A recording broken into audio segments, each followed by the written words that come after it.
Hi everyone, it's been a while since I've done any gear reviews, mostly because I've been busy with my lens test, but a few months ago I got approached by Konova asking me if I would like to review one of their products.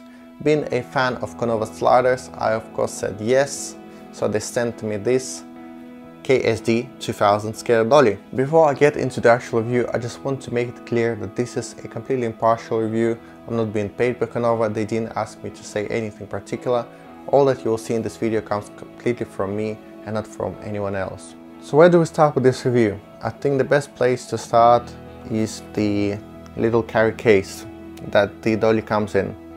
It's a padded case with the black orange theme that Konova has. Nothing particularly special about this case, but it's nice that Dolly came with one, so whenever I'm on a shoot I don't need to worry about finding a bag for this little dolly. So moving on to the actual dolly, personally I don't own any Konova products at the moment, but I've used Konova sliders many times, and if you are a Konova slider owner yourself, you'll know that the quality of the sliders is amazing for the price.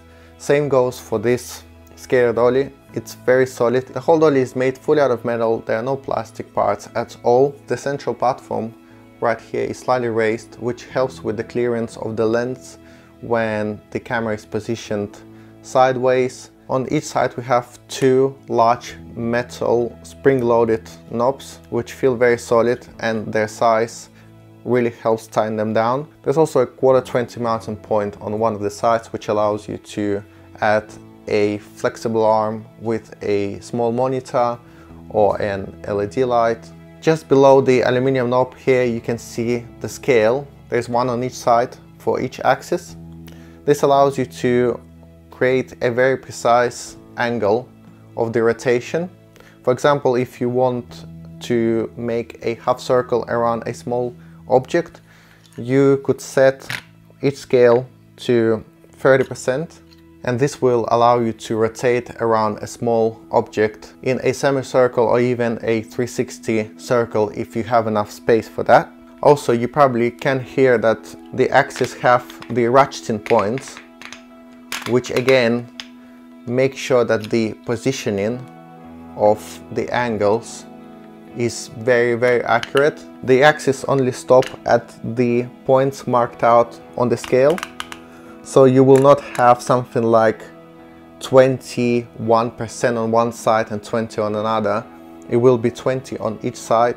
The great way to check that the scale is correct is to set it sideways like that. 20% on each side, 20% on the other side. So even though it's offset in such way at the moment, it will still go straight, which shows the accuracy of the scales on each side. And I think that this is one of the features that makes this dolly stand out. So what could you use such little scale dolly for? It does look a bit like a toy and begs the question, can you actually get any professional result with such little device? The resounding answer is yes, you can get some pretty amazing shots with it that you would really struggle to get with any other device. It does a lot of things that a common slider would do on a flat surface, but it can go much further than that. As long as you have flat surface, you can keep going with it for as long as you want. As long as you can keep it smooth, it will look awesome. Let's say you're going for a tracking shot of some feet, you can keep going with that as long as the flat surface will allow you to go. It's not something that you can do with a slider, because once you get back with the slider to its start position, you will see the rail in the shot. It also does a lot of things that a proper dolly with a curved track would do, but there are instances when you can't fit a full-size dolly into the space that you want to shoot in.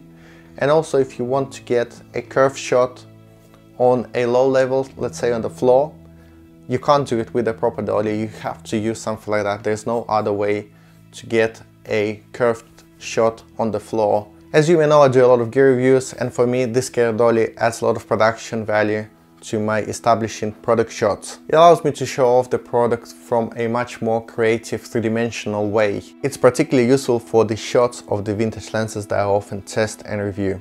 You can use either a ball head or a fluid head on this dolly, but my preference is to use a small Manfrotto ball head, which is pretty sturdy and compact. It also fits into the carry case, so I don't have to store it separately. I can just put it on the side there. Rather than trying to pan with a fluid head to track whatever the object I'm trying to film, I like to lock down the camera in position and allow the axis to create the panning movement that I need to achieve. So if I want this dolly to rotate around some object, I just set the axis this way and it will go around whatever I have right there.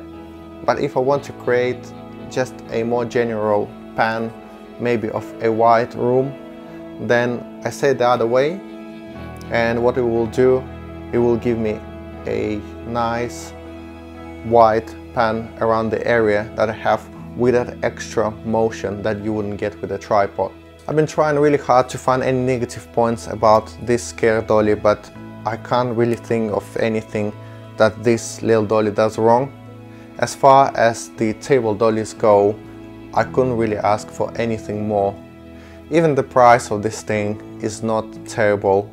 It's about $90 on eBay, and even though it's slightly more expensive than those very basic dollies, it's so much better that I think it's definitely worth it. So I hope you found this review useful, and I'll leave you with a few more shots I've done with this Konova KSD-2000 skater dolly.